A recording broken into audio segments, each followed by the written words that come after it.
I had tried to get a realtor probably at the beginning of this year, maybe January, February. Then I was sick for a while. When I got better, I was intending to get a hold of the realtor again, and that's when COVID hit. And all that stuff happened, and so I never did get a realtor involved in it before it was like by owner. I drove by the place, and maybe I didn't even see a for sale sign there, but I could have missed it. Mm-hmm. Anybody else got anything to say? Yeah, Grant, you still on? Yes, sir. I am a bit concerned on what kind of precedent this will set for not only current agreements we have in place, but any future ones we do. Could you comment on that and let us know, the legalities? Or are my concerns misplaced? Well, your concerns are never misplaced, Councilman Moraro. You're always insightful with your inquiries. When this came through, I did speak with Mr. Anderson, but just to get a little bit more background, I read through Dr. Jekyll's request, Mr. Bablani's statement as well. I think they both laid out in very succinct and straightforward terms what their plans were. As Lee mentioned, we've generally given extensions in the past and worked with the property owners, understanding that as property owners trying to build, that sometimes delays do come up. In the short history, I recall extensive discussions and close to getting to the point of reversion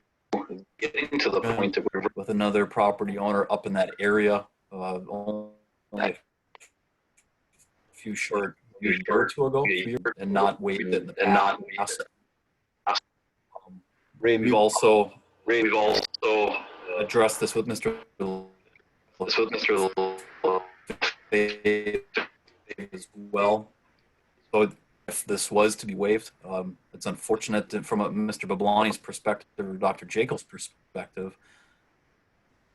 It's ultimately up to council to determine whether or not to waive these restrictions, but I think there would be some commentary from, I'm sure, a number of the other purchasers in this area that were held to these standards. So I can imagine some of their concerns and comments if the council deviated, but that's ultimately council's prerogative.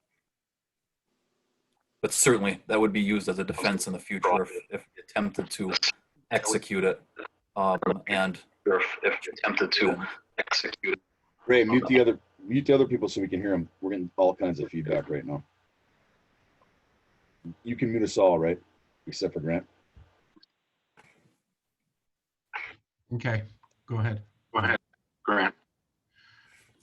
I was getting feedback as well. I'm not sure what we all heard, and I don't want to be long-winded like I tend to be sometimes, but with the recent history, we've used and enforced some of this in the past with other landowners up in that area.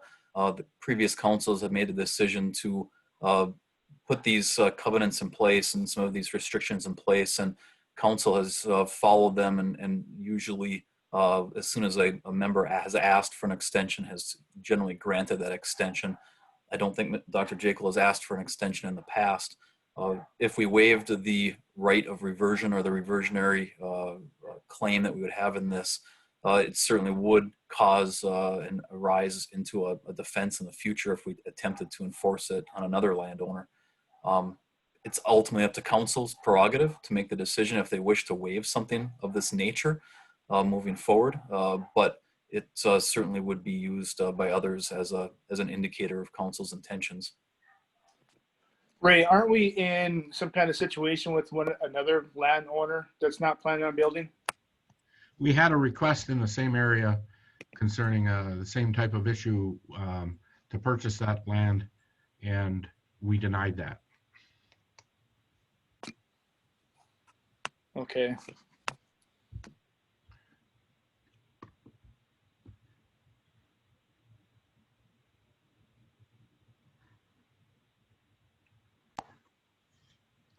Lee, you're muted, Lee. Lee, you're on mute. Yeah, you Didn't, can mute and unmute yeah. yourselves in the meeting. Can you guys hear me? Yes. Yes. Didn't we, with the original owners up there that bought the bigger lot? He came in and you know, and wanted to know if he could have extension after extension and not build on there, and we pushed forward that he had to build something on there. We did have that issue with that other lot. Yeah, He had another buyer who was then gonna build. So we didn't, yeah, but even the original owner, or well, not the original owners, but the one that bought this land up there to start with, some of it, the developer, the original developer, yes. yes, he had the original layout, and I believe he had 5 lots. He sold 3 of the 5, and so we were dealing with the 2. One was sold to Dr. Jekyll, and the other was that large lot that's across the road. And I believe we put a lot of pressure on him to meet the standards. Right, and we kept the build out requirement. Right. Can you hear me now, Ray? Yes. Okay, like I said, I'm gonna put you on the spot here. What are your city-wise, manager-wise, what do you feel about this situation? Well, you know, I know the council, the history of the council has been concerned about precedent. I do believe that when you deal with these issues, like we dealt with this property not too long ago, I think it was last year, and the neighbor asked to basically purchase this property, but with no intent to build, and you did decide not to allow that. So I do think that there should be some consideration, just my opinion, that should be consideration, you know, with that decision.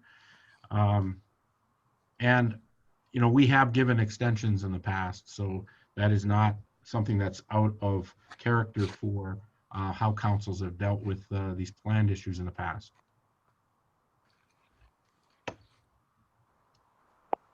Do we have any more questions?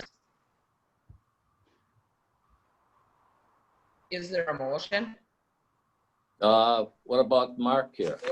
Isn't he supposed to be on? Mark is on, he's muted, but he can unmute himself. You have a question? Yeah, I got questions for him. Yeah. Hi, have a good night. I don't know. Can you guys hear me okay? Yep. Can you guys hear me okay? No, yes. Yes. Okay. Well, what I had intentions of doing, because the lot isn't very deep there, and it's a gravel road, and so you really wouldn't want to build right close to the road, because I don't believe there's any intentions of paving that street. I was going to use it for access to property that I have behind it for future development.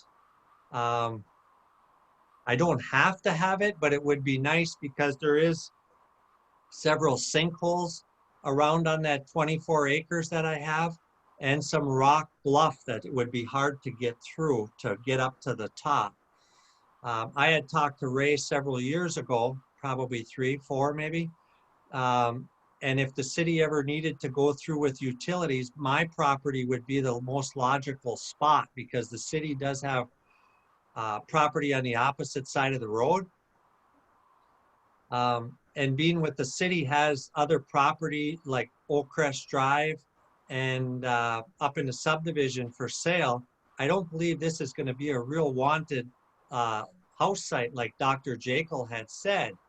She's had it for sale. She's not really getting any response for people that want to build a couple $100,000 house on a dirt road on a narrow lot. You know, there's no water and sewer up there. There's a lot of rock. There's no gas as far as natural gas or anything like that. Not that that's a major concern, but it's not a highly attractive lot, being it's not that deep.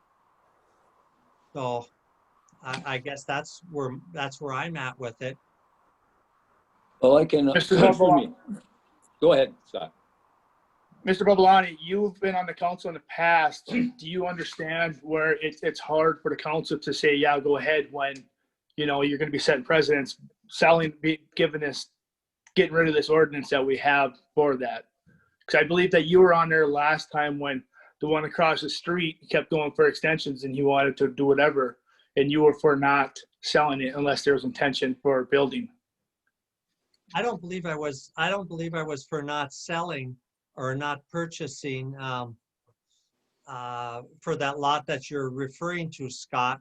I think each situation has to be looked at differently. And I think the last thing the city wants to do, because Victoria has no interest in building on this lot, so she's going to be sitting on it, and she sat on it for quite a while with no interest. Like she said, she had 20 to 30 I don't know what this lot looks people. like. I don't know what this lot looks like. I haven't looked into this. And like Victoria said, is that she's had 30 people that were interested and they come up and looked at it. Nobody wants the lot. So, I mean, how long does she have to hang on to this thing and pay the taxes when she has no interest in building on it? And else is she going to do with it if she has no interest in, or if there's no interest in somebody else purchasing it to build on it? So I think each scenario has to be looked at separately. I agree 100%. But we also, like Mr. Anderson had stated last fall or whatever, Mr. Percheski, whose house, his property butted up to that, wanted to buy that, and he, you know, it just that went through the denial too. That my only thing is when you go for one, you know, but I guess that's why there's a council. Everybody's got to agree to everything. You know, I think it's another thing to look at is with me, you would be getting more tax base because I'm non-homestead.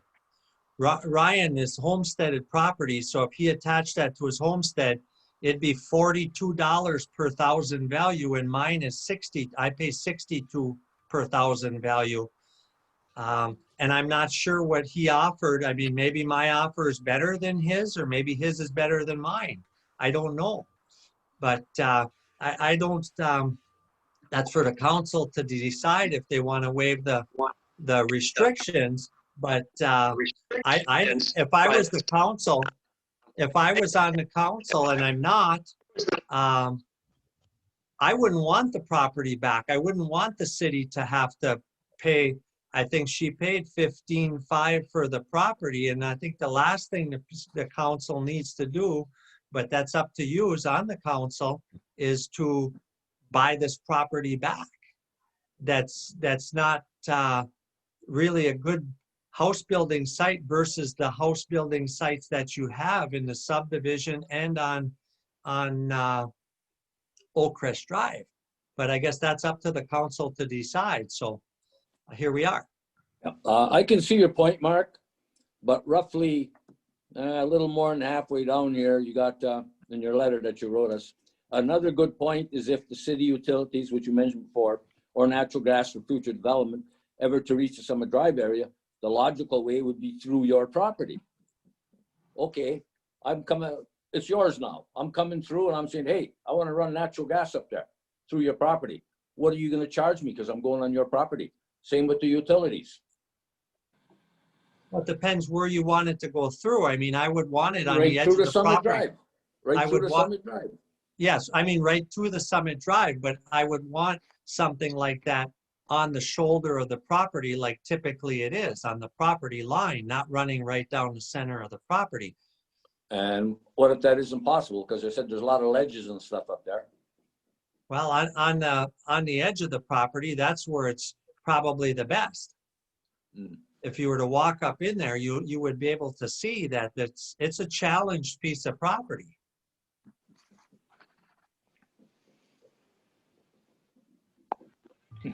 So, I mean, I'm just thinking that, you know, she had no real interest once people went up there and looked at the property. And I kind of know why, because it's on a dirt road. It's not a real deep piece of property.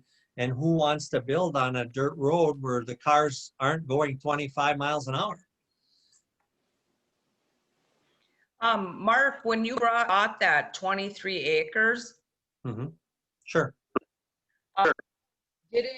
because you said you might develop in there, wasn't that part of their agreement when you bought that 23 acres that you were supposed to put units in there and you only put 2? It said, no, it was development. It didn't say I had to develop the whole thing, which some of it is challenged. There's some sinkholes back there that take up quite a bit of the property, and some of it's ledge. So, I mean, my taxes up there for 2 buildings are $13,000 annually. So, I mean, it's not like I'm not paying taxes on that piece of property. And what about 1996 when you bought the property off the highway and you said you were going to make a motel on that and you did nothing with it? Well, the economy fell flat, and we all know how the motel business turned out in Norway. You got the Viking that turned over to basically apartments, and you have the other one that was shut down for quite a while, and I don't know how they're doing now. So, I mean, you know, you got a lot of motels in Iron Mountain that are failing. So, I mean, at that point, I really wasn't gonna, when the economy was down, is to throw $5 million out there to build a motel with the iffy chance of building. I had intentions of building. What's that, Candy? William, mute. How come you had the electric all changed over there that put in for a motel then if you didn't plan on building it? Because we had to redo all that electrical line through there. No, there was no electric over to that site, Candy, that was changed. And as far as the building that I put in over by the apartments where I built, I paid, and Ray would vouch for that. I paid for the upgrade all the way down to Bluff's Edge Apartments. I paid for that upgrade, and I got a percentage. What's that, Candy? I know, I'm talking site. Yeah, there was no upgrades done over there for me. They upgraded and they went across the highway down to Lake Street, down towards Vulcan Lake. That was nothing to do with me. Yeah, on the motel site, that had nothing to do with you putting in a motel since our main line was going through. That was not upgraded for me. That was upgraded to come down to Lake Street, right, Ray? There was nothing upgraded for me over there, Candy. Yeah, I was not here during that time when you were working on the motel. I'm not sure what happened, you know, prior or during that time. Well, what actually happened there was I was going to be going with Super 8, and I wound up, typically their contracts run by ground miles to the one on the north side by the state police post. And this particular contract with the Iversons out of Escanaba, Kenny and Herbie Iverson, it was actually air miles. So I was a half a mile too close by air to take on the Super 8 franchise. So once I started digging into that, I tried to make arrangements with Super 8 to get the and the Super 8 franchise tried to make an agreement with Iverson to drop their royalty fees down to subside so I could build in Norway, and it didn't take place. So then I started looking at Travel Lodge. I was going to go with the Travel Lodge, and in the meantime, Sundance started with American. So I didn't feel that Norway was big enough for 200 rooms, and we would have both lost out. So that's the history on that. But there was no. And that I know for sure that main transmission line had to be moved in there because you were going to put a motel in, but I guess it doesn't matter. No, that main transmission line didn't move because it crosses right down. It crosses right down by the lake. So it comes straight from the substation up on the hill there by Hoffacorn Shop and straight down the hill. And it goes right across the highway. It was moved because of that. It doesn't matter. Any other questions? The property that we're looking at I definitely don't want to set precedents. Um, but I also, you know, if it's non-desirable to build, can we deem it that somehow? Can we find a way to deem it that way? If it's undesirable to build, you know, that's what everybody keeps saying. Well, why is it undesirable to build? I'm looking at this lot, that this photo here, and it looks like the same size lot that Mr. Procheski lives on. So I don't know how it's unbuildable. It's actually bigger than Mr. Procheski's. The road it's got more road frontage, but the road takes a sweep. The road takes a sweep a little bit to the left when you're heading north on there. Well, you know, she said Down towards, okay. down towards the ski hill, but like Victoria said, she had 30 people, 20 to 30 people up there interested. And there's a reason why none of them came after that lot once they went up there and looked. She also didn't put it up with a realtor either.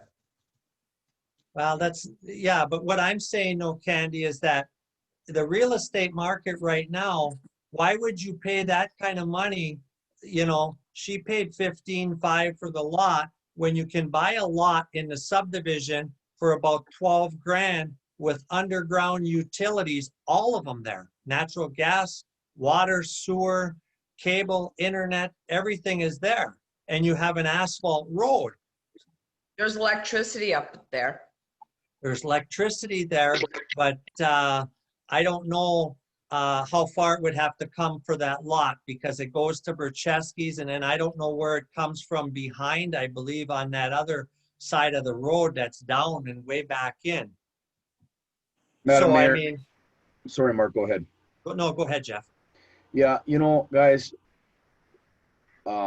with all due respect to everybody involved, this was a desirable lot for Dr. Jekyll when she purchased it, Mark. So let's first of all remember that. She paid 15.5, eyes wide open, and she bought the lot with all the intentions. Matter of fact, she wanted 2 of them to build there. So at one point, it was a desirable lot to her. Okay, so that's fair and that's fact. So let's not argue that. Dr. Jekyll, am I wrong? You obviously liked the property. It looked great to you at the time. Right. Okay. I only had trouble with, one of my problems though was finding a contractor who would build on it.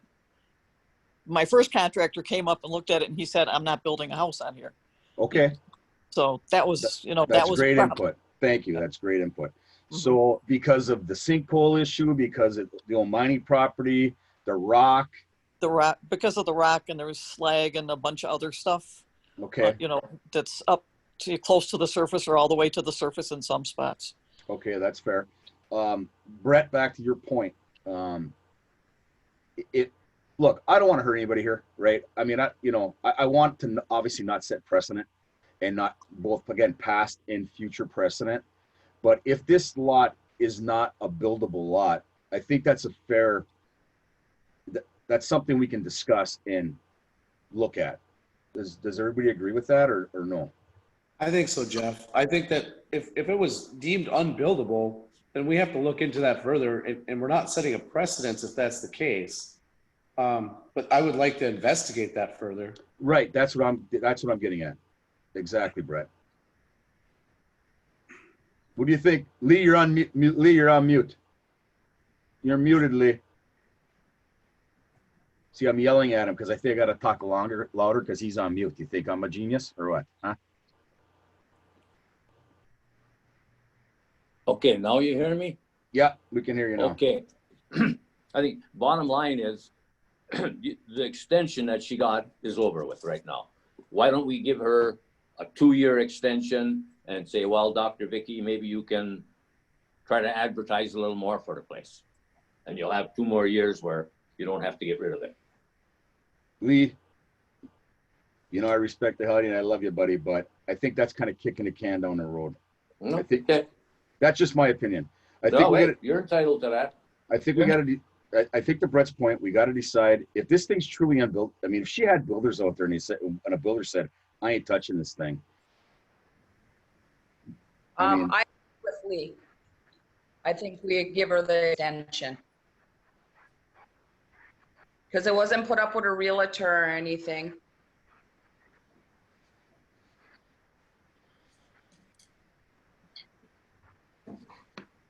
Any more comments? If not, is there a motion?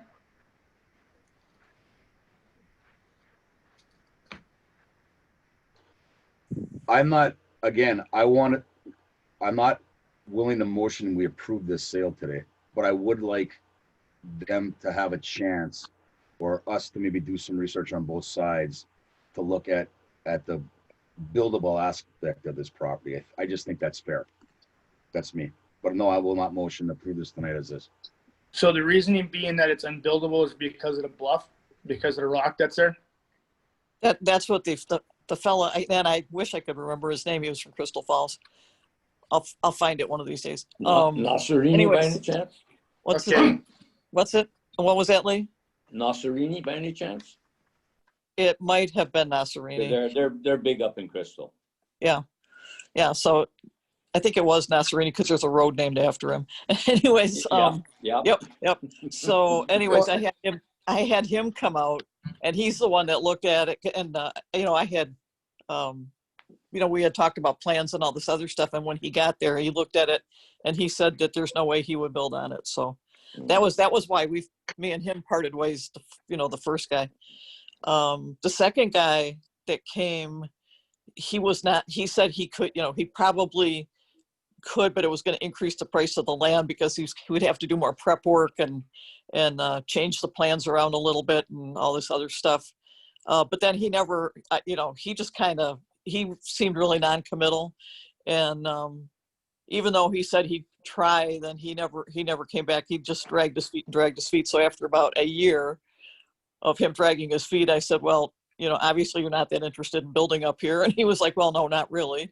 So we parted ways, and that's when I was looking for a third contractor, and that's when I got the opportunity to buy this place instead. Okay, my only thing is I look at, there's been a lot of, around Norway, Norway's bluff, Norway's granite, and Norway's got a lot of rock all over the place. There's a lot of people that have blasted. Mm-hmm. And anybody can come in, you can hire somebody to come in blast and put up a house, a homestead or whatever, that adds on $8,000 because I've been part of a couple houses that have gone up that have had a blast. So I'm willing to go with the other guys and entertain the idea of, you prove to me that it's not buildable, which in my eyes, it's going to be very hard to prove that because of the things that you can do right now to build. But I'm willing to entertain it. You have until, I think it's the fall or whatever it is for that it's up. If it comes to then we give the extension that, we either yes, no, we can allow you to sell it because we deemed it unbuildable, or else, no, we got to grant you the extension and you're going to have to put it with the realtor and try and get it out there. I do know word of mouth works a lot. But also it should be advertised, then both ways, it could go both ways. You could prove to me that it was advertised, didn't sell. You could prove to me that it's unbuildable, so sell it. You know what I mean? So I'm with entertaining the idea of you prove, or we prove that it's unbuildable. But I just, in my opinion, it's just one person. It's hard for me to believe that you cannot build on this site. That's all I was going to ask, Scott. I think they should have the opportunity to try to prove it to us. I'm in agreement with Lee Candy and yourself. No problem any extension. If you can prove it's unbuildable, hey, I think then we can really look at, making an exception to this, to this ordinance. But short of that, once again, I get back to the past and future, present and future precedent that I don't think any of us really want to take on. Okay. No. If I can interject very quickly. Just for council's consideration, just listening to the discussion, I'd ask that we take up any consideration for an extension at this time, maybe at the next meeting on the 21st. And if the council is inclined to go that direction, allow me an opportunity to speak with Dr. Jekyll and discuss a little bit based upon what council's comments are, and also the parameters of how we've explained that, have an opportunity to explain it to her, chat with her about it. As I've done in the past with other property owners when this has come up. So I just ask that we not address that tonight per se on a vote. Well, I still think the first thing we have to do is grant the extension, because she's over it right now. Well, I thought it's the fall that it's up. Well, I said 2 years, Ray said 3, and it's August, What is it, Ray? Where we at? You're on mute, Ray. I got it here someplace. Ray, you're muted. Yeah, I don't have the file right in front of me, but I do. Last time I looked, I Oh. do believe that it was this fall when I was looking. August 28th of 2020, that's 3 years since the last extension. The And I thought it was 2 years. 28, so it is up. I mean, it Right. is. Yeah. Yeah. So I'm Yeah, with it's- Candy and Lee. I think we should, if they're asking for an extension tonight, Grant, is there an issue with us approving an extension for her? Well, we take it, you then move forward and talk to her on the side, and then we can discuss these other issues again down the line. It's council pleasure. I prefer to have the documents prepared, prefer to have the documents in front of council like I have in the past.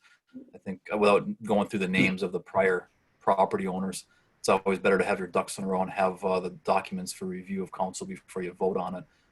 You can vote on an extension for 1 month until the 21st of September, pending formal approval of the documentation at that meeting. Thank you, bud. Yes, sir.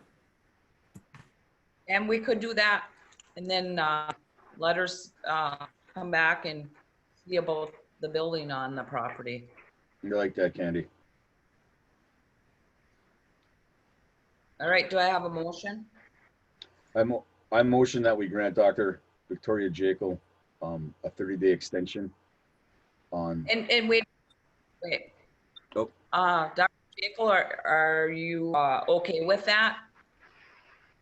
Well, I guess I will have to be. Okay. I mean, I'm not sure what I'm supposed to do in a month that I couldn't do in 2 or 3 years. Like sell the property to someone else, or what exactly am I supposed to do in the next month?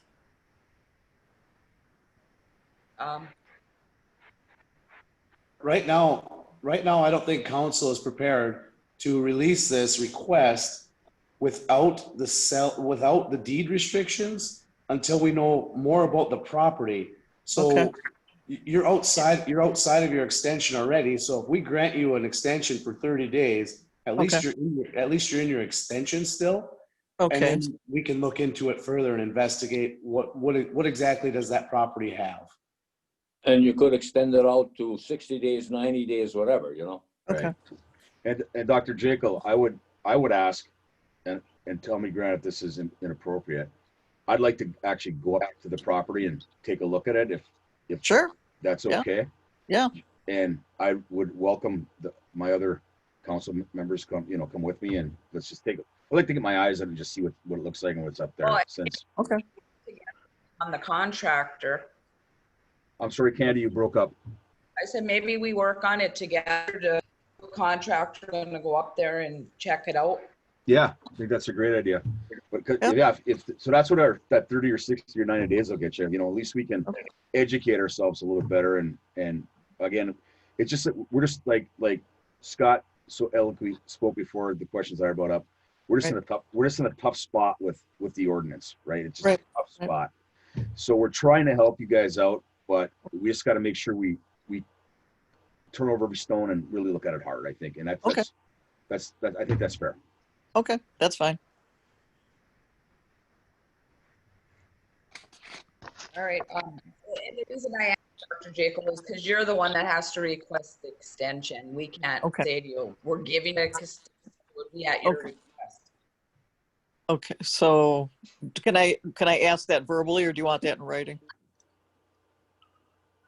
Grant? Grant? In writing is always preferred, but we're being recorded and this is a live meeting. So I think this would, under the circumstances, be appropriate to simply just ask for council consideration. I think that's Okay. appropriate under the circumstances, Dr. Jekyll. Okay. Well, then I guess I will ask for for a 30-day extension or that.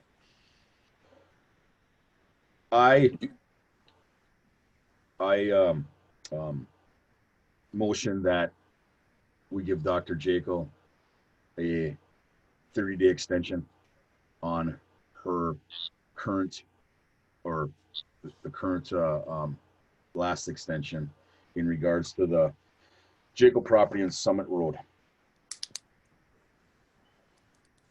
Support.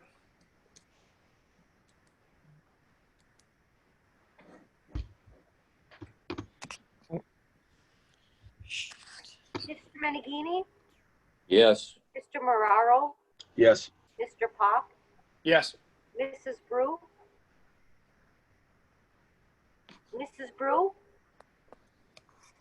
You're Mr. muted, Kramer. Candy. Yes, There you go. I read your lips.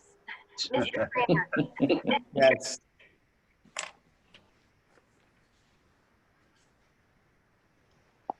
okay, we'll move on.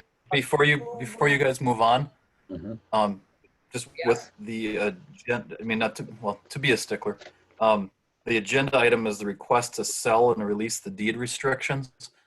Is the council's intention by implication to table this matter until the next council meeting, until we can look into these additional issues?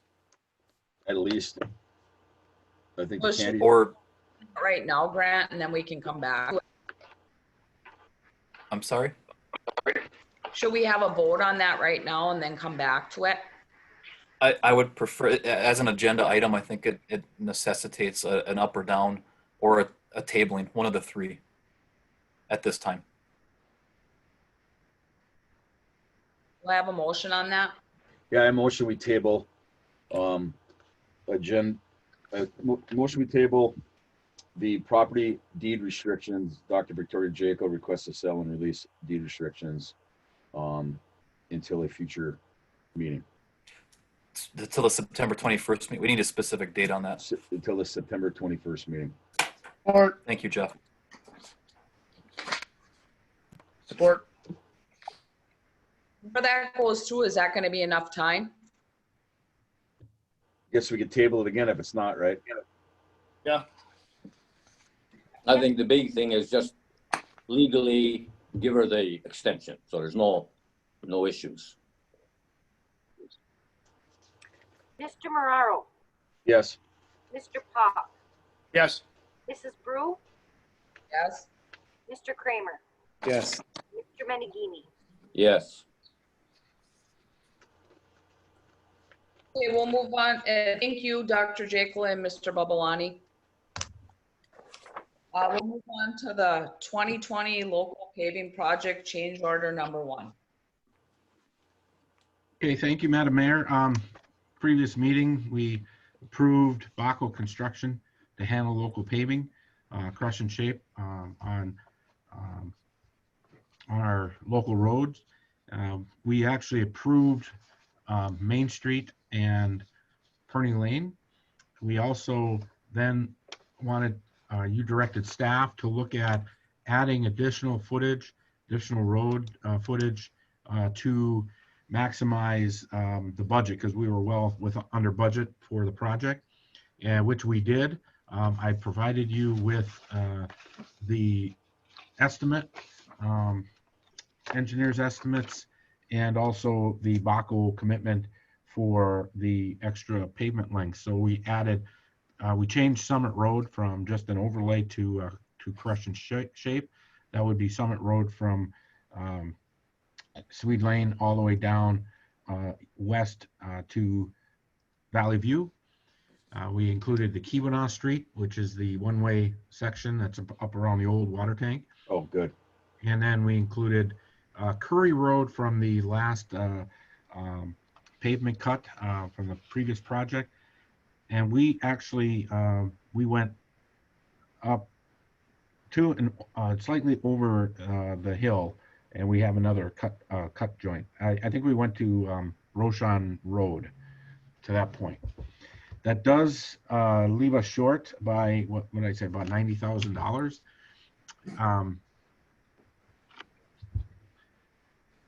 So we put the amendment together to include what I just mentioned. The amendment is actually for The original contract is for $422,175. The change order is a request of $341,927.50, which would bring the final project price to $764,102.50.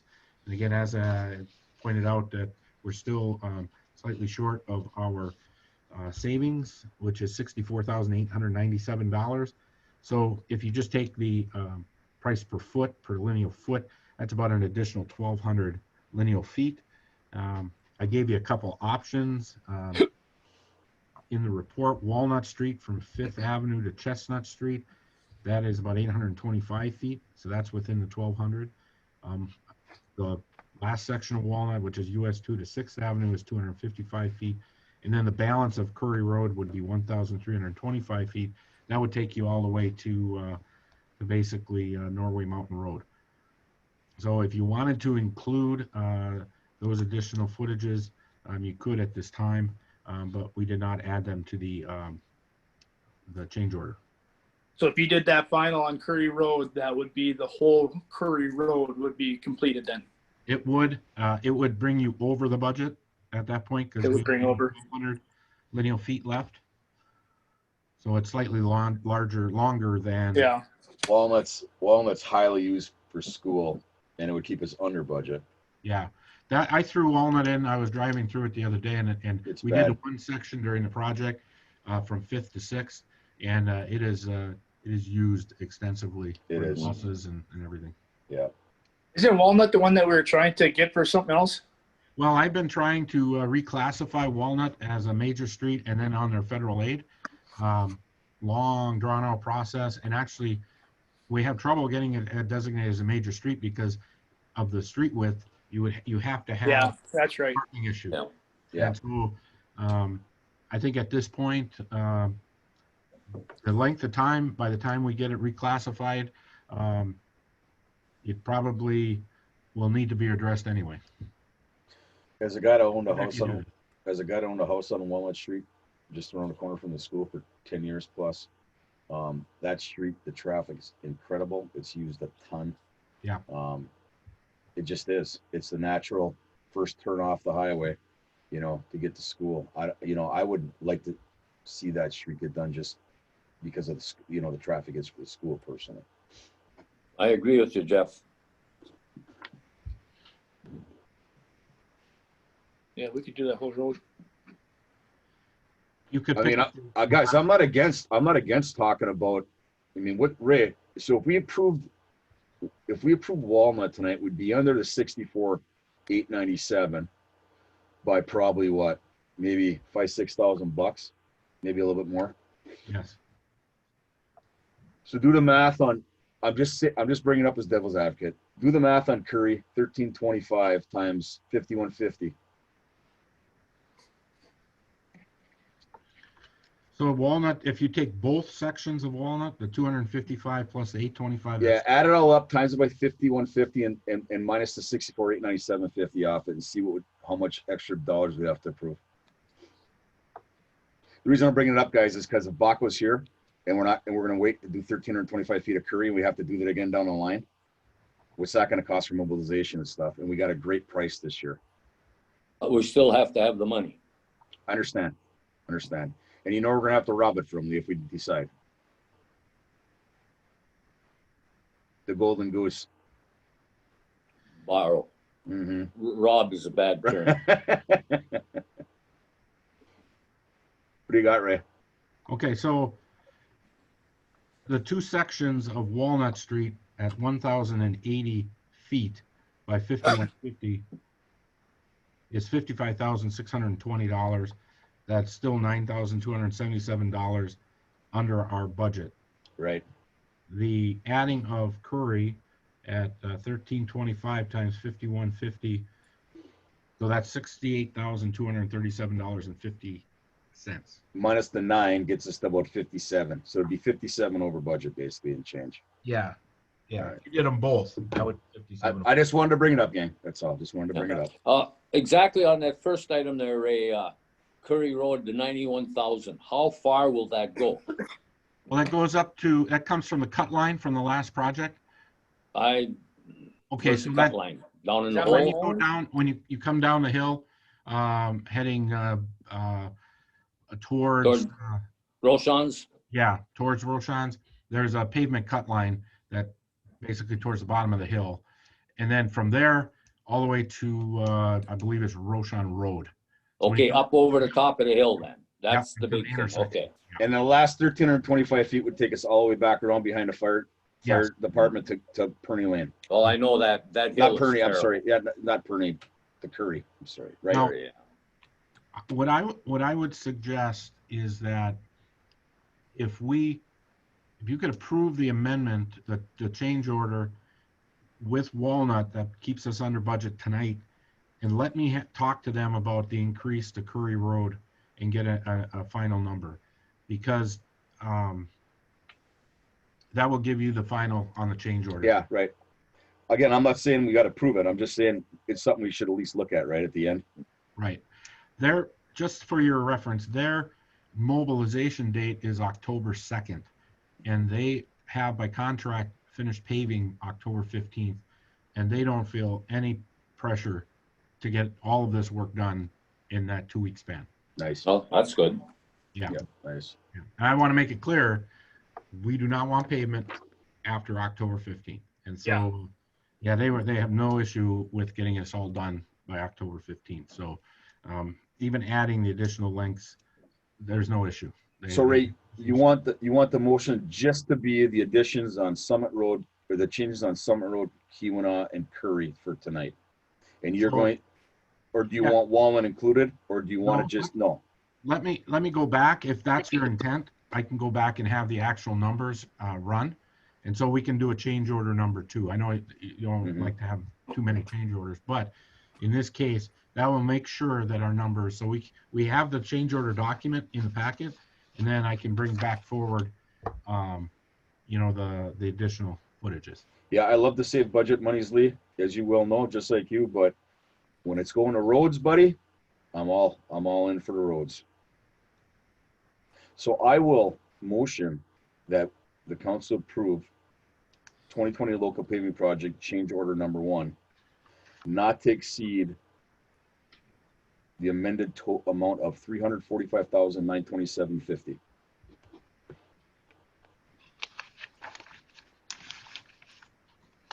Support. Mr. Pop, Yes. Mrs. Brew? Mrs. Brew?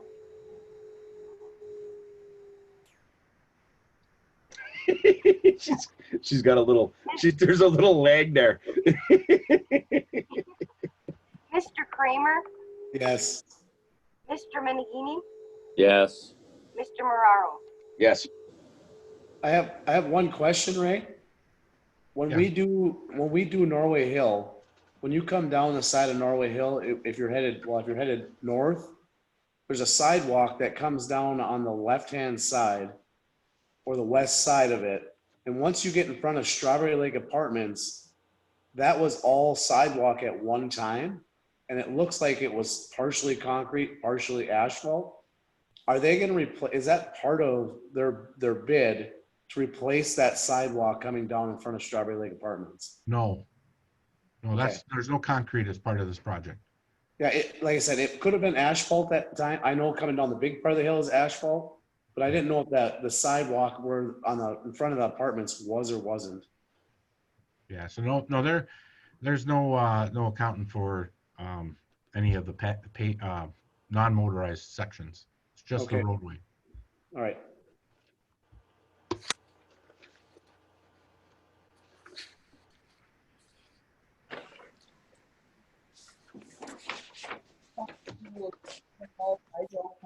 Restoration. Okay, thank you, Madam Mayor. I'm trying to promote Mr. Hawley to panelist, but I can't, he can talk. Okay, so we received a request from Mike Hawley from TCR to add on or to, he's out there working on our dam wall face, on the west wing, or in the east wing, I think it is. Anyway, I have some pictures for you. Mike, can you hear? Can you talk?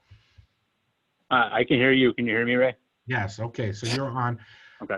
If council would like, I can do a screen share. I do have pictures that Mike sent us, and we can.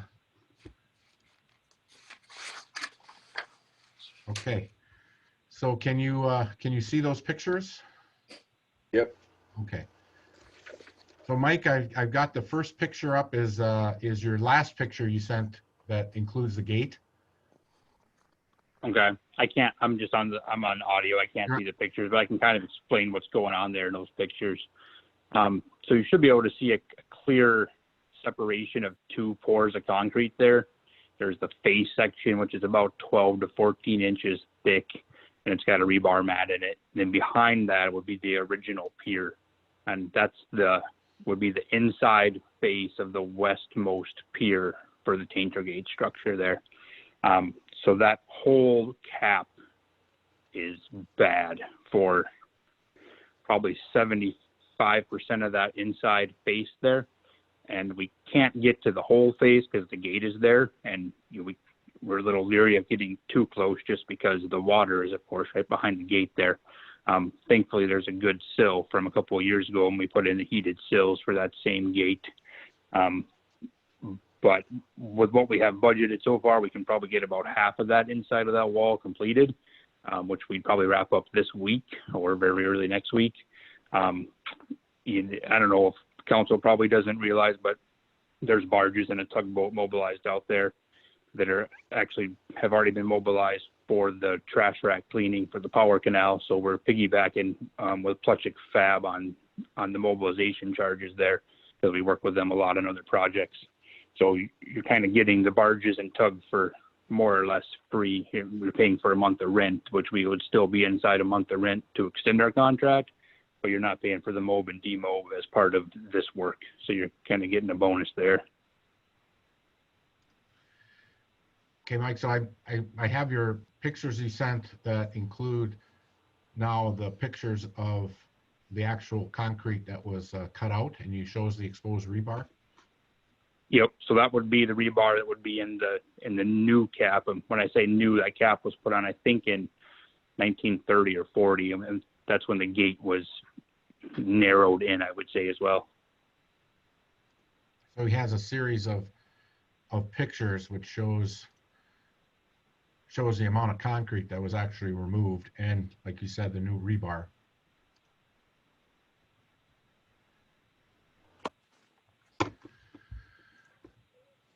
I hate to spend the money, but it sure looks like it has to be taken care of. Well, cash flow concerns obviously are always cash flow concerns, but why the heck would we even consider spending an extra 40 grand and have to do this next year because it's not budgeted this year? Right. I don't think 40 grand is going to break us, right? No. I So, also agree up on this work. yeah. So Ken, If you don't ask me asking, the areas that are around the rebar in some of these pictures, some of it looks pretty old as well. Do you guys plan on digging into that stuff as well in the near future? So are you saying behind so I'm not looking at the same picture you are. Are you saying behind the rebar is in deeper or more laterally left and right? Laterally left and right. Yes, laterally left and right. We stopped where we could stop to be somewhere close to budget, before we had any kind of approval. But yeah, we will go further laterally. Won't go deeper. We're not going to go into the original structure because honestly, you could keep chipping and go to the other side and you wouldn't hit anything solid, so you can only go so far. But yeah, we will do approximately double what we've got opened up right now out there. I think is that Brett that asked? Yes, it is. Yeah. And the component that you're putting back in here is actually harder than concrete, correct? What we're putting back in is a 5,000 PSI.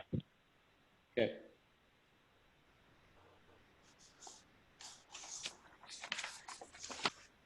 If there's no other questions, do I have a motion?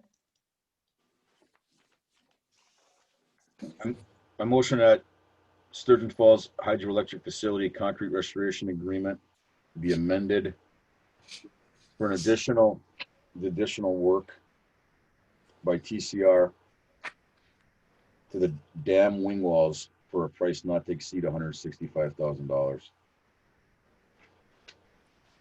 Support.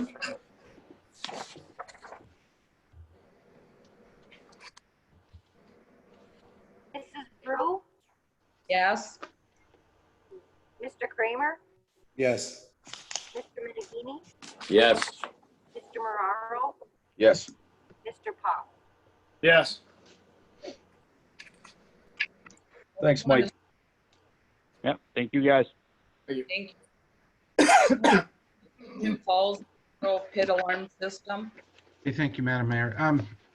Just to go back just real quick, I just want to point out that by approving that concrete, we're actually saving roughly $40,000, from the total overall budget, for not having to. Ray, I'm just going to point out that's exactly why we approved it. Yeah. So I just wanted everybody to know that, that the public. So. Thank you, buddy. All right. On the next item, I'm going to promote Mr. Scott Klabunde, who is here with us tonight. He can help explain, some of the details in this request. He helped us put together, this investigation. If you remember, a few weeks back, we lost the hydro in a trip, and we actually had water that ran into the open pit in the unit 4, and it was through our investigation, our cause effect analysis, that we should have an alarm system in case there are employees down in that pit, people working.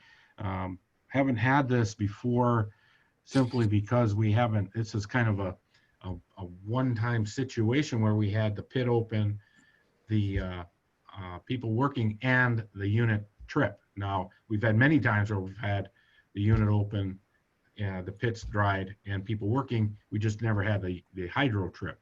So, and when that happens, the elevation of the water rises up over the wall and enters the pit. And let's just say, it's not to have a pun, but it is an alarming situation for the employees that are working down in the pit. So this particular request is actually broken into 2 sections. So the pit afloat alarm for $2,200, and then there's a second component, which is asks for a unit shutdown alarm, which is an additional $3,500. What that is that we then further analyzed the system, and we looked at the dry pits that we have in units 1 and 2. Then in those dry pits, we do have an alarm safety system. So when if the water were to enter the dry pits, if it raises 3 feet, the unit automatically shuts down, goes into shutdown mode, so that we don't have any damage to the bearing, the packing. So we're suggesting, or it's suggested to us, that we actually have an initial alarm when the water starts to rise that allows the operator time to work with the sump pumps and to get that water removed. When you have a unit shutdown, we all know that there's other ramifications that go with that.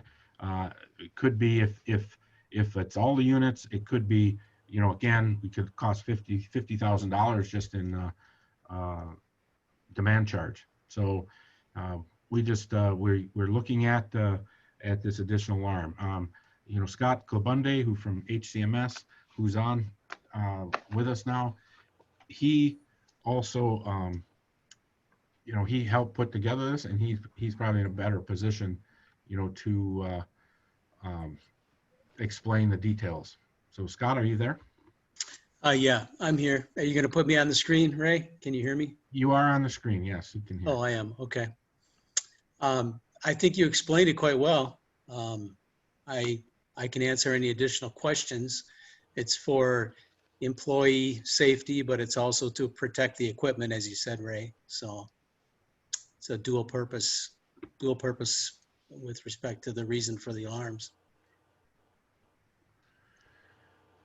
So Scott's available for any questions. Does council have any questions on what we're asking for on the alarm system? Wouldn't the water still be spilling over?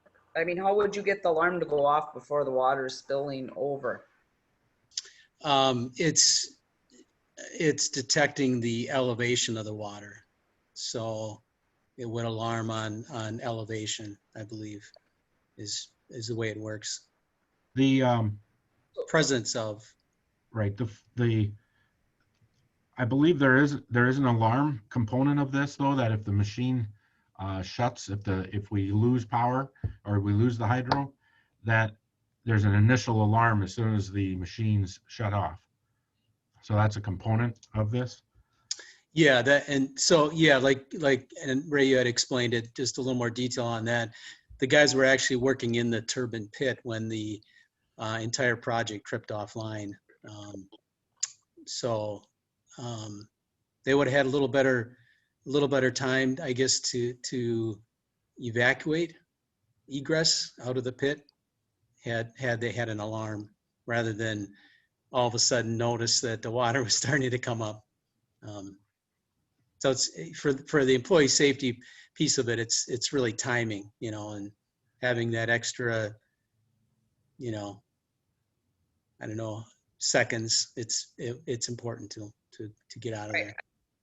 I guess I get where you're coming with that, Scott, but what my question is, before we agree to that, how much timing is it? I mean, is it just a few seconds we're buying? That's my question to it. Yeah, and how far on the employee safety, you're probably buying 30 seconds, maybe a minute, which is pretty critical time. And usually when them are watered, aren't the machines already down? The machine they were working on was, but the rest of the machines at the plant were on. So when the rest of the machines shut off, that water rises rather quickly. Yeah, there's a water hammer effect. Right. So they wouldn't know when a machine shuts off if the plant shut off, because they're working in a pit where the machine is shut off, and they wouldn't initially know that until they see the water actually rising. So this alarm gives them that extra time to start heading to the ladders and getting the heck out of there. Yeah. Any other questions?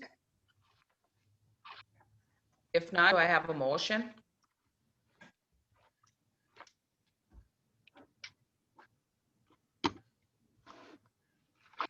Do I have a motion? I motion that Sturgeon Falls Hydroelectric Facility turbine pit alarm system from FDS be approved, both the pit float alarm for 2,200 and the shutdown alarm for 3,500, for a not to exceed total of $5,700 be approved. All support. Safety is first. I have a question quick. I do have one more question. Is this to replace like a hole watch, Ray? No, this does not replace whole watch. We still have a requirement to have the whole watch. Right.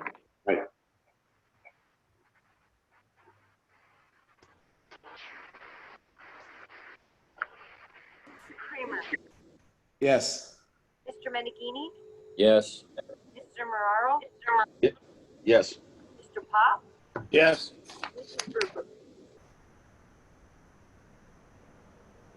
Mrs. Brew, Yes.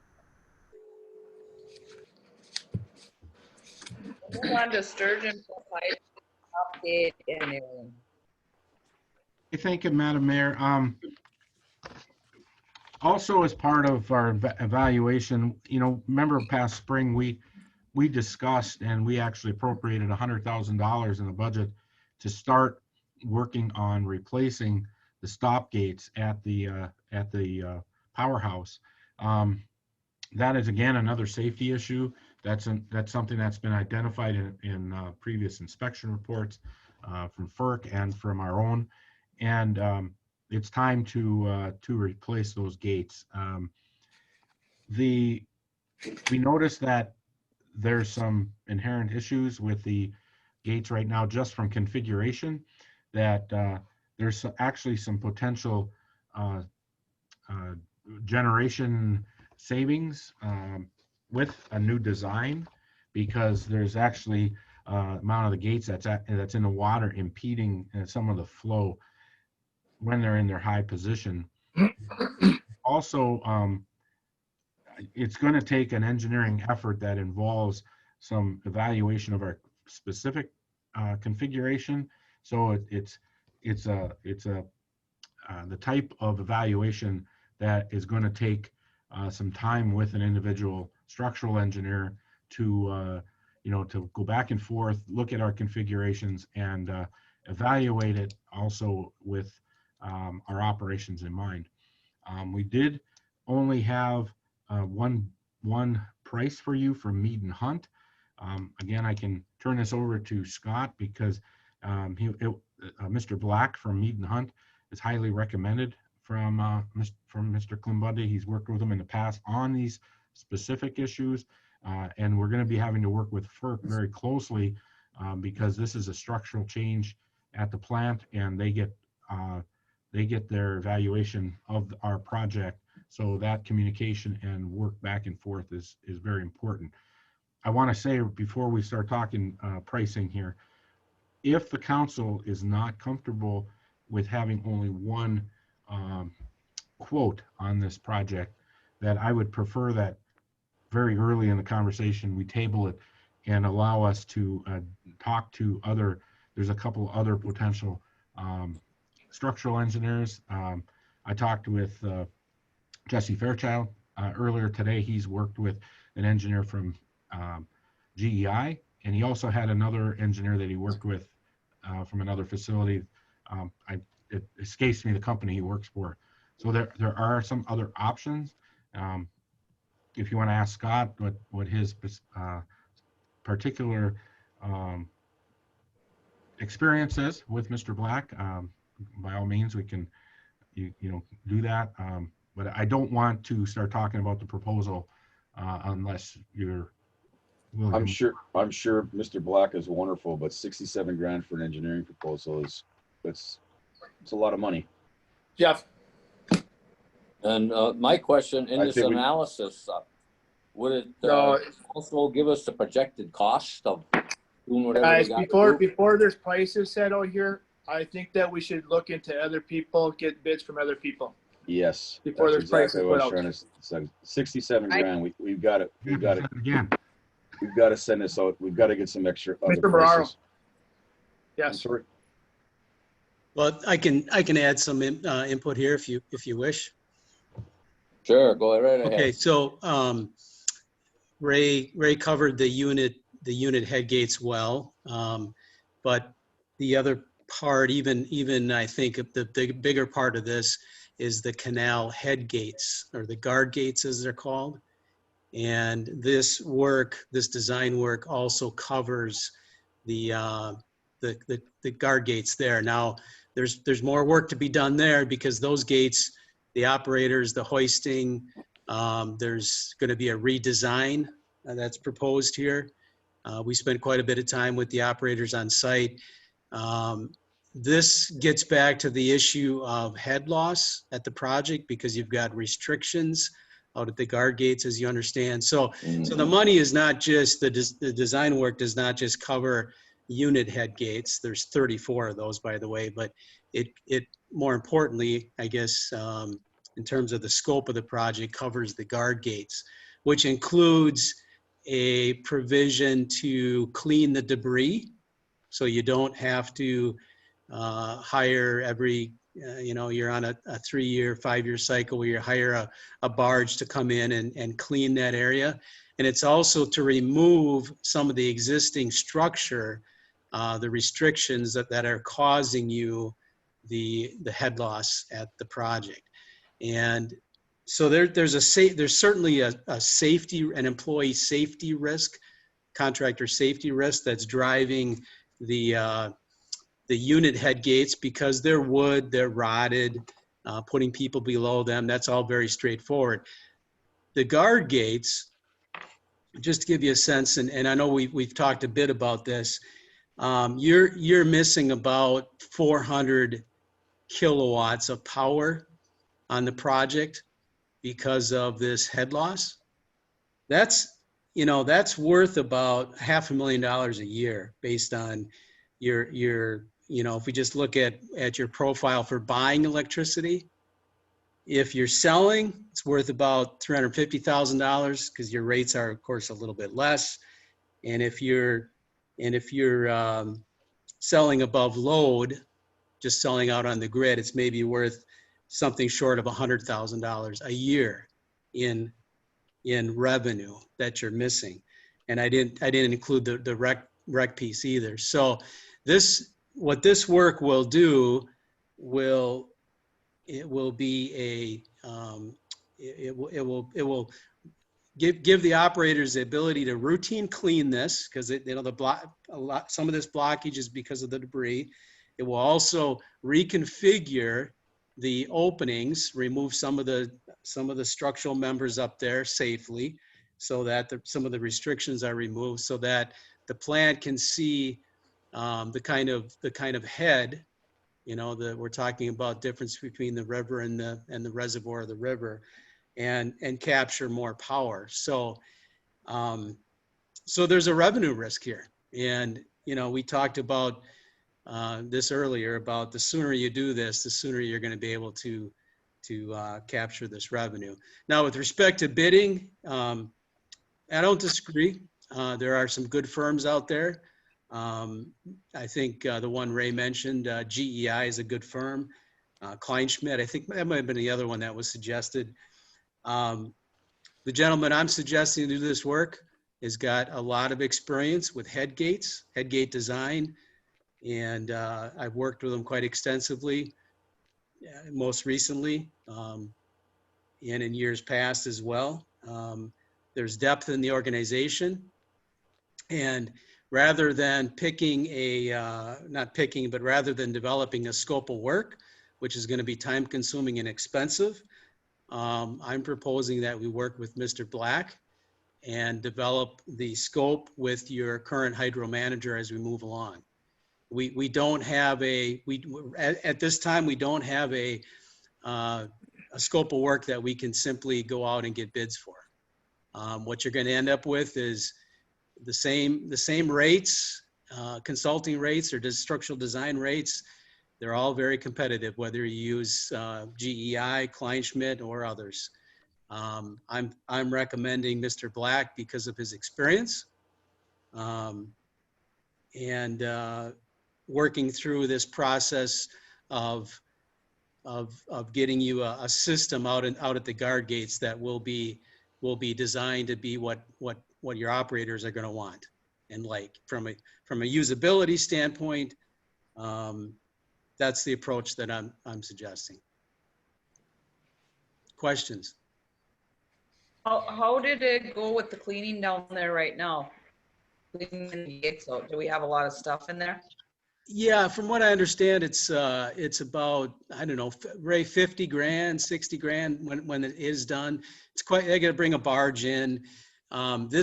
What would be designed here is a rail system, a hoisting system, probably hydraulic, which is extensively used at hydro projects, so that the operators could clean this debris on a routine basis, keep your plant at maximum power, and eliminate having to bring in a contractor.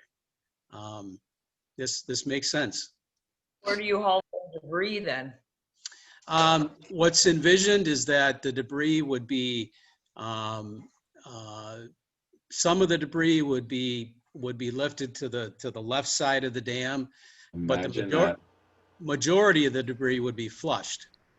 What this would do is it would pass it down the river where it really belongs, not lift it out. Under our woody debris program by FERC, we're required to pass it on. That just kills me, man. I'm sorry. It just kills me. You said Yeah, good I bond. agree with you 100%. Oh, Well, there's conflicting views about that with the regulatory agencies, but you know, what you want to do here is you want to do this safely. You want to keep your plant at maximum, running at maximum efficiency, maximum power. And, you know, your energy, your rate profile here, this has been costing you a lot of money. I mean, this is, you know, when I first looked at this, I was quite frankly, I was surprised that you hadn't moved forward with this project earlier, just simply because of the revenue that you're missing off of the plant. As an example, for the first three quarters of this year, you've been missing about a foot to as much as a foot and a half on some days, which, you know, means power, means energy. And so certainly the unit head gates to dewater the units, put men behind there safely, that's very important. Number one. However, at the guard gates, redesign of the system, this is the rest there is revenue. You're just simply missing revenue because they're not having a system in place that can keep your head loss where it needs to be. okay, Scott. Layman's terms. We're hearing you. What I'm seeing here from the business side is basically you're saying, hey, 67 grand, guys, you're losing, you know, 10,000 a week, up to 10,000 bucks a week. So if you save 10,000 bucks on this, it bought you. The delays aren't worth it, is what you're saying. Well, that's part of it. I believe it's more than that. I believe it's somewhere between the $500,000 and I believe it's about $250,000 a year that you've lost when you've got good water. I believe it's more than that. So but 5,000 a week then. I'm just. So are the, Go ahead, Kenny. Scott, are the gates, did you guys did the gates get cleaned out right now? I don't think they've been cleaned yet. I've been up here the last couple of weeks. I know Scott Hagee, he's in the process of getting that to happen. No, I talked to Ralph today. No, it has not been done yet. I know it's going to be scheduled here, happen here in the next few weeks, from what I understand. But there must be a. I'm sorry, Candy. I'm just asking, once gates are cleaned, I was just wondering what the numbers would have looked like then. They'll look good. They'll look much better when they get cleaned. But this is a cumulative thing. The week after that, the month after that, the buildup starts. And again, the water passageways that are allowing water into the canal up there are restricted by a beam. It's a significant beam that runs down the center of these tunnels, and the design will eliminate that restriction permanently as well.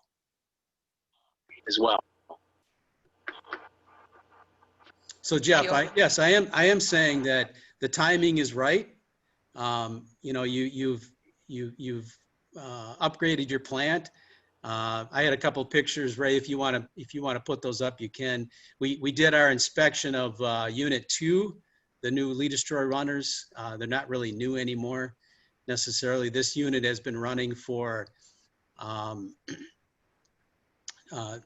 2 years now, and these runners look almost like they did the day that they were installed. You go to the next picture, Ray. Yeah, there you go. What you've seen there previously was there was dye penetrant used to determine if there's any small cracks that are developing. You might recall that next picture, Ray. You might recall that the problem with the previous runners, they had fatigue cracking. They were coming apart. These runners are in excellent shape, and this was a good decision. I mean, I know Candy, you were one that was a proponent of the lead destroy approach. You know, city council should feel really good about this decision here. There's some more dye penetrant that was used to look for cracks, but this was a great investment, long-term investment, an excellent decision. And what we're really doing here now is taking the next step to maintain what you have. You need reliable, safe head gates to dewater these units on a routine basis, to look at them and inspect them. And that's what these new unit head gates will do for you. And increase revenue. That's and the guard, again, just to separate the two projects, the unit gates, but then the guard gates. Yes, there is some, like Ray said earlier, the unit gates at the powerhouse are in the water by 4 feet. There's no question that is causing some power loss. But at the guard gates, with the head loss there, that's very calculable, and it's it's tremendous. well, Brett, you're the house expert. So what are you thinking? I honestly, I would like to see more people bid on it, but I think there's a huge amount of availability here to be more efficient, more safe. My personal opinion is I'd like to sit down with Ray, Scott Clemente, and Mr. Hagee, and actually talk through this a little bit more to get a better scope from my point of view, to actually just talk more in depth about it. Yeah, that's a fair comment or question. There is a lot of detail, and it's in the details. It's in the details with regard. The unit head gates are pretty straightforward. There is a design change there to be 2-piece so they can lift out of the water, but the guard gates, that's significant design work. There's going to be some sort of a mechanized way there. It's got to work right. There's been a lot of these systems that have been designed that operators don't like. They don't work like they envision them. So your suggestion about talking through it to get a level of comfort as to what is really going to be designed would be very helpful. Now, Scott and I and Bill Black, Bill Black's been to the site. He's worked at the site before. We've had these conversations, but we certainly would love to bring any of you in on the discussion so you would, get some level of comfort as to what really is being designed here. I think, Jeff, I agree with you. I think there is a huge amount of money that also is there, the efficiency wise. But I think before we jump in both feet, I just would want more than just one proposal and one conversation about it. You know how I feel about that, Brett. That's why I brought it up. Yeah, $67,000 is a lot of taxpayer dollars. Scott, you guys have done, I think I speak for all of us, you've done a wonderful job by us. Thank you for the kind words with the council, but it's just, that's a big number without a competitive bid. I don't know how my cohorts feel, but that's kind of where I'm at. Jeff, you misspoke when you said taxpayers. It's the utility payers. I'm sorry. But you got, I'm sorry, Lee. Scott. You have- Scott. Jeff, excuse me, Candy. Candy, you're breaking up, sweetie. Am I You guys- okay? Go ahead, Candy. all right, you guys have thrown the number out there. Yeah, we Anytime soon. can't do nothing. No, we got it. So we got to go forward with this bid Oh, I'm sorry. if we want. Scott. Do I have a motion? My bad. Do I have a motion?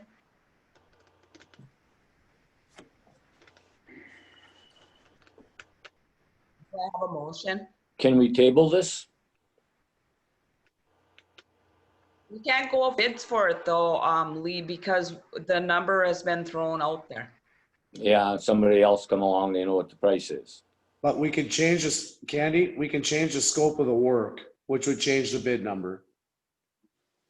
Make a recommendation. I would feel comfortable if you would table this, allow us to meet, discuss the scope, and maybe revise the proposal, because we really do have two sections. We have the safety component, which does involve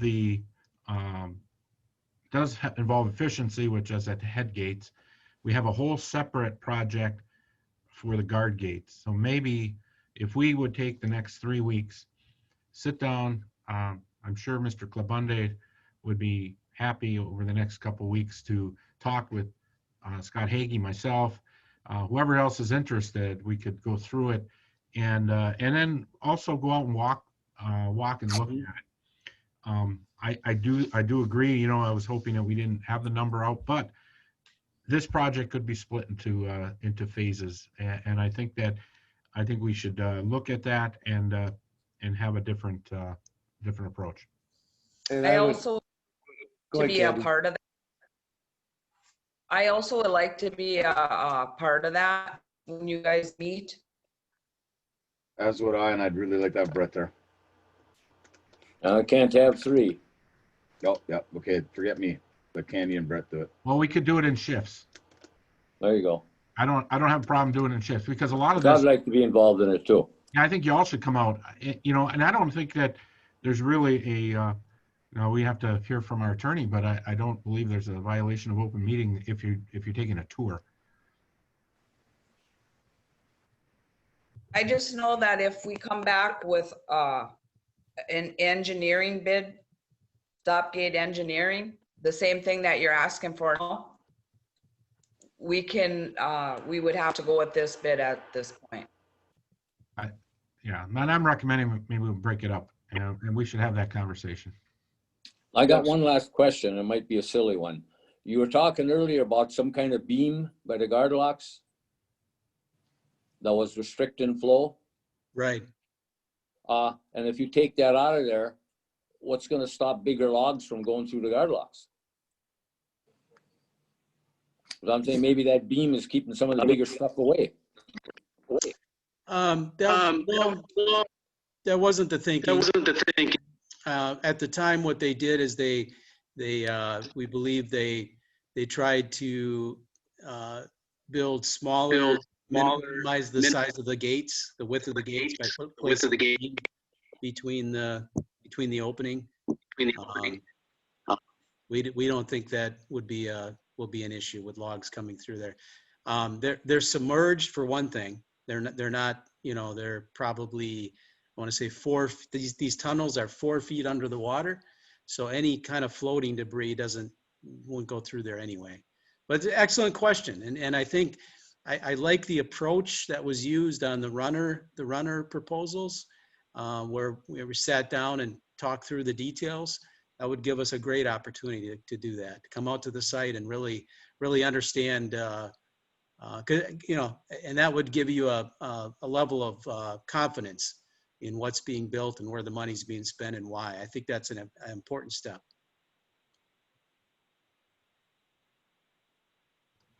Be happy to do it. So Grant, again, just asking my original question from an open meeting standpoint. There's nothing that prevents all council members from being in one location at a time. The issue with the Open Meetings Act is if there are discussions or decisions made regarding city business when those folks or when council members are all together. So taking a tour is certainly not prohibited. Any discussions whatsoever regarding city business or decisions or discussing potential manners in which to proceed would be. So it's more of a cautionary, being extra careful, not having everybody together in one location. But taking a tour certainly would not be a violation of the Open Meetings Act. So we could design a tour, but we could have separate work sessions. And I do encourage all the council members to be part of a discussion, just not all together. Unless we meet in this, we can have this discussion openly like we're doing tonight. Okay, so we're not gonna go forward with this, so we don't have to have a motion or anything on the engineering. We just let that go. So I guess to follow kind of what we did earlier in the evening is maybe to have a motion to table and I'm not sure, Grant, if we could have a time frame for you, but to follow the process that we talked about and to possibly modify the request. Under the circumstances, Deny the request, you can deny the request, deny it, and then, but to tell us to just do what I just said, so. yeah. Just for clarity, I'd ask Ms. Brute to take a motion. It would die for lack of support. And then based upon council comments, this would be revisited in the future. Make sense, Ray? Absolutely. I've got the marching orders, so we just want to make sure you're happy. I'm always happy with this council. Do I have a motion on the Sturgeon Falls Hydro Stopgate Engineering? I do not, so motion would fail. We'll move on to address from the audience. Anyone wishing to address the council on any item will be unmuted and given an opportunity to make their comments. State your name and address for the record. Comments shall be limited to 3 minutes per person. So again, if you're using the Zoom, you use the raise your hand feature, and then I'll unmute you. If you're on the phone, you hit *9. Do we have any people out there, or did they go to bed? No, they're still out there. Okay. We do not have anybody with the raising their hand, so. We'll move on to mayor council comments. Scott, I have nothing for tonight, ma'am. Brett, I have none, but yeah, if we move forward talking about hydro, I would be interested in that conversation.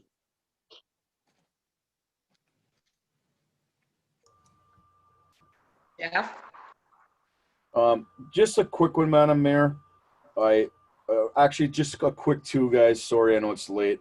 I was kind of surprised on the Norway Township zoning letter that we received from Mr. Bizek, where they no longer wanted to do planning sessions together, and I kind of wonder what that is going to mean for both parties in the future. And secondly, Ray, I don't know when we're going to bring the purchasing ordinance up, but I'm very interested to have that conversation. I don't, $1,000 to $10,000 for me, that's a pretty large jump for discretionary funds for any executive. $10,000 for City of Norway is kind of a big number. So. Yeah, where that number came from is equivalent. That's the equivalent from 1947 into today's dollars. Yep. And that is a common number that I've seen in other purchasing policies. So Totally understand. So that was, but it can be revised. The reason I put it out there is so that we would get this kind of feedback. That's all, Madam Mayor. Thank you. Lee, Lee, take yourself off of mute.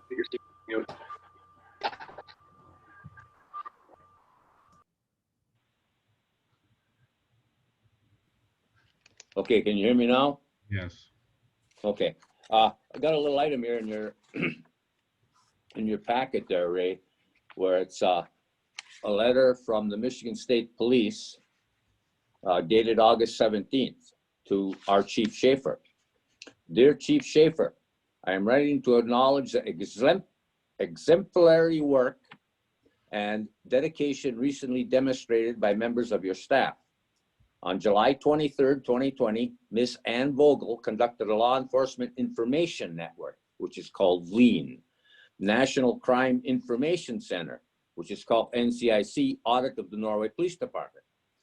You, Chief Schaefer, and Ethan Miller, your agency's terminal coordinators, were here with Mrs. Vogel. Bottom line, overall, the findings showed your department was compliant in all audit components assessed.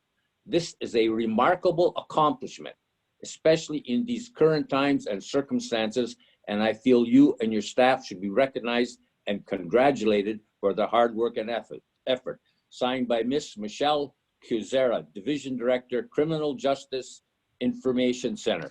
So kudos to our police department. And one little history note for the day. Not that anybody cares, but today in history, 23 years ago, Princess of Wales got killed in a car accident. That's all I have. I also would like to congratulate the police department.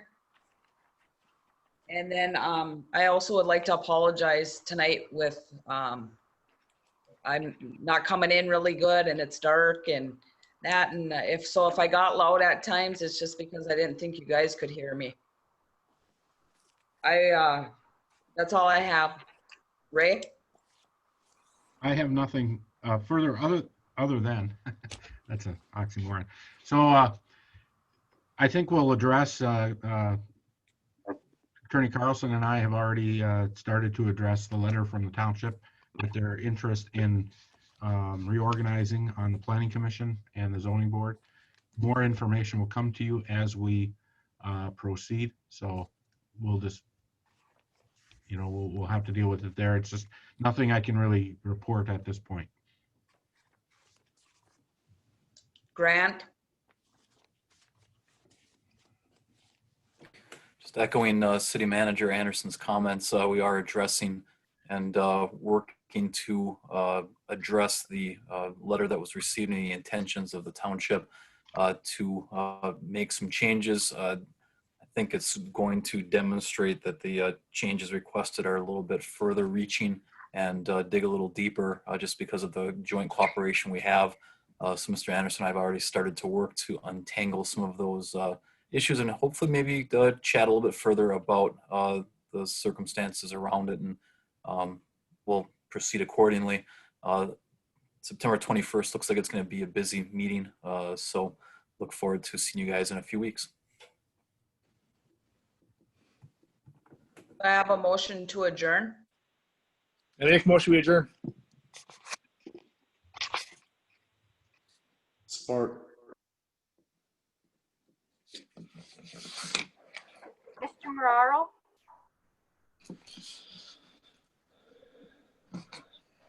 Mr. Marrero? Mr. Pop? Yes. Mrs. Brew? Mr. Klinger? Yes. Mr. Menegini? Yes. Mr. Marrero? I think we lost him. You going to bed? Oh, there he is. It's crazy, I know. Love you. We'll get on there early tomorrow. Okay, love you too. Signing everybody off. We're adjourned. Way past my bedtime, boys. Night, gang.